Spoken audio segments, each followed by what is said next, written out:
History often wrote them as gentle, delicate, harmless, but behind the curtains of the southern plantations lived a darker truth. The white mistresses, elegant, composed, and terrifyingly powerful, shaped the lives of the enslaved in ways that were invisible to the outside world, but seared into memory for those under their rule. Their authority was not enforced with whips or public spectacles. It lived in whispers, expectations, and a quiet, pervasive control that dictated the rhythm of every day. A glance could inspire fear, a tone could invite punishment, a moment of hesitation could erase weeks of safety.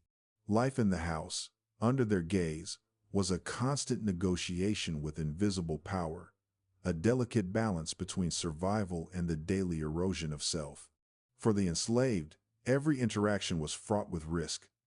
Every smile weighed against suspicion, every obedience measured against unseen rules. Children learned early to read her moods, to anticipate anger, and to silence themselves before any misstep could draw her attention. Men and women alike felt the pressure of her authority, shaping work, behavior, and family bonds. A single accusation or imagined slight could result in isolation, overwork, or even the sale of loved ones. Every part of daily life was controlled, every gesture monitored, and every emotion weaponized.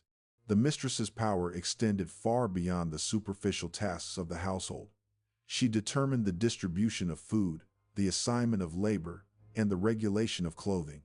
She influenced which children received small privileges, which adults endured harder work, and which families faced separation. These were not decisions made lightly. They were instruments of control, calculated to enforce hierarchy and maintain social status. Her cruelty was often indirect, a subtle reassertion of authority that left scars invisible to the untrained eye. Favoritism and caprice shaped relationships, sowing distrust among the enslaved, fracturing families, and eroding community bonds. The psychological toll of her dominance was profound. Slaves internalized fear, learned to shrink themselves, and measured every word, posture, and glance. Even small acts of compliance could carry the weight of life or death, a lesson impressed on them through years of silent observation and carefully meted punishments. In many households, enslaved people feared the mistress more than the master, recognizing that her control was personal, intimate, and relentless. Every order, every complaint, and every gesture held consequences that reverberated across the household. Her power was subtle yet total, her influence shaping the social, emotional, and physical lives of all who lived in her orbit. Historical records show that mistresses sometimes exercised greater authority over discipline than their husbands. Diaries, letters, and private journals reveal women who meticulously documented perceived offenses, later used to justify punishment or sale. These writings, often hidden from public view, paint a picture of deliberate calculation and strategic cruelty. Silence and secrecy were their tools. A minor misstep could be magnified into months of hardship. Yet the world outside the plantation walls never saw it. Enslaved people carried these experiences as invisible burdens, internalized trauma that persisted long after their service in the house ended. Their stories survived in fragments, whispered accounts, testimonies, and oral histories passed down across generations. Even when the mistress's actions appeared benign or charitable, the underlying power dynamic was absolute. The control she wielded could determine who lived safely, who endured hardship, and who lost everything. She could inspire hope or terror with a simple word, and the enslaved had no choice but to navigate this invisible, ever-shifting web of authority with care. Every day was a lesson in restraint, observation, and the careful calibration of behavior to avoid drawing her notice. Her presence, though elegant and composed, dominated everything, and the psychological weight of living under such scrutiny was suffocating. The long-term impact of these hidden rules is still felt today. Descendants of enslaved people recount stories of mothers and grandmothers who endured emotional cruelty alongside physical hardship, who learned to suppress anger and fear in ways that shaped entire family cultures.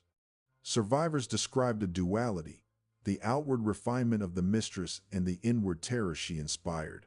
Historians uncovering letters and journals have noted the stark contrast between public appearances and private actions.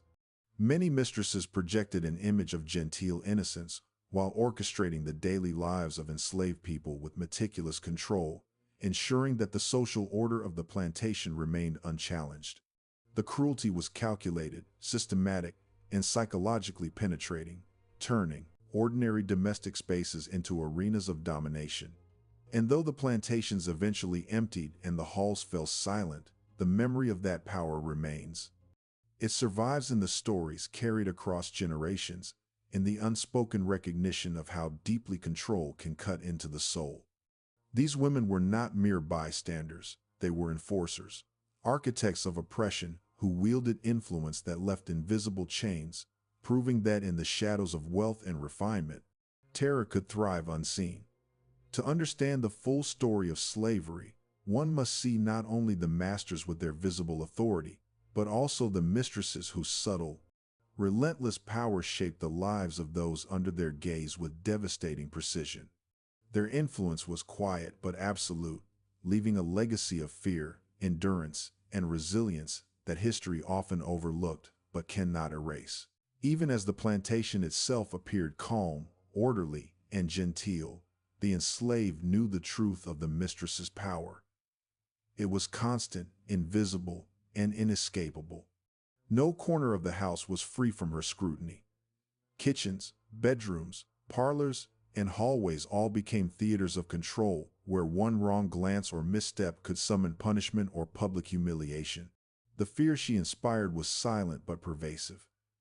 She could ruin lives without raising her voice, merely through insinuation, a look of displeasure, or the quiet withdrawal of favor.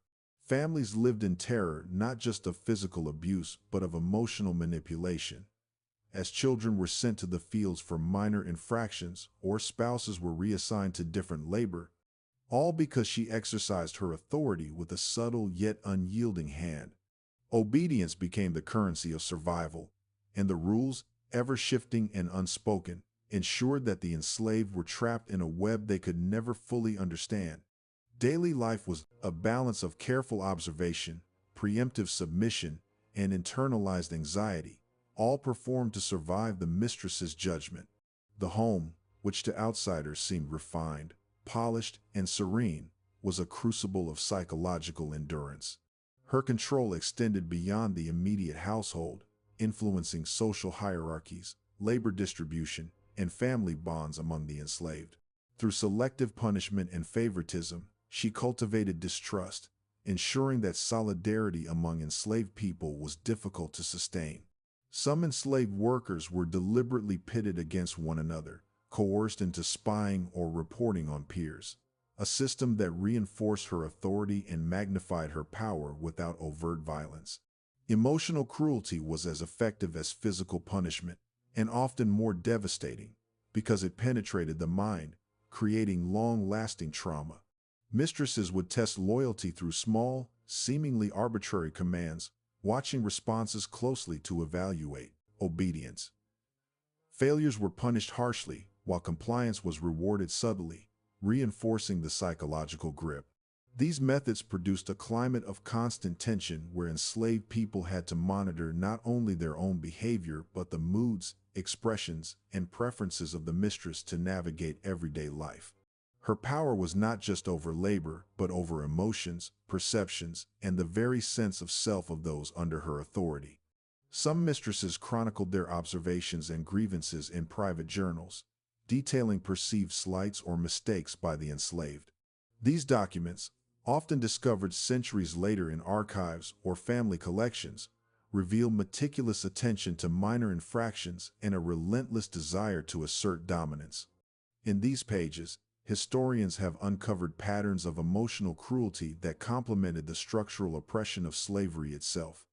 Even in households where the master was less harsh, the mistress could enforce strict control over domestic labor, interpersonal dynamics, and discipline, effectively shaping the moral and social framework of the plantation from the inside. Survivors' testimonies describe how this control could be more terrifying than a direct physical threat because it was intimate, persistent, and omnipresent. Enslaved children grew up learning the subtleties of fear, obedience, and manipulation, internalizing a sense of vulnerability that extended far beyond the walls of the plantation. Their emotional lives were dictated by the mistress's moods, her expectations, and her silent judgments, creating a pervasive sense of insecurity that endured long after emancipation. When historians began piecing together these hidden narratives, they found evidence of a duality that shocked even those familiar with slavery's brutality. Publicly, mistresses presented themselves as paragons of virtue and refinement, patrons of education and piety, and caretakers of the household. Privately, they wielded extraordinary power over the daily lives, emotions, and physical conditions of the enslaved, often orchestrating punishments, separations, and social hierarchies. The contrast between their public image and private authority was stark, demonstrating that cruelty and domination could exist in the most polished forms. Descendants of enslaved people recount stories of their ancestors enduring not just physical hardship but relentless emotional scrutiny, favoritism, and arbitrary authority that left deep psychological scars. These accounts, combined with plantation records, letters, and diaries, create a portrait of women whose power, though less visible than that of the master, was equally significant and devastating. Their ability to manipulate, control, and enforce social hierarchy through invisible means shows that cruelty does not always manifest in overt acts of violence, but can thrive in the subtleties of everyday life. The enduring legacy of the mistress's power is felt across generations. Their actions, often overlooked in historical narratives, contributed to long-term trauma, disrupted family bonds, and reinforced social hierarchies that persisted even after emancipation. By shaping the domestic world so thoroughly, they exercised a form of governance that rivaled that of the plantation owners themselves. Modern scholarship continues to uncover the depth of their influence, challenging romanticized portrayals of Southern belles and highlighting the intersection of gender, race, and power in the antebellum South. The psychological weight of their authority, combined with structural oppression, created an environment in which survival required constant vigilance, emotional restraint, and strategic submission. These hidden histories remind us that power can operate quietly, invisibly, and persistently, and that the subtle enforcement of control can be as destructive as overt violence. Understanding the role of white mistresses in maintaining slavery reveals the full complexity of oppression, showing that the machinery of domination extended far beyond the visible authority of plantation masters. Their rules, whispered commands, and careful manipulations shaped lives in ways that left enduring emotional and social scars, proving that history's most powerful acts of cruelty often remain unseen.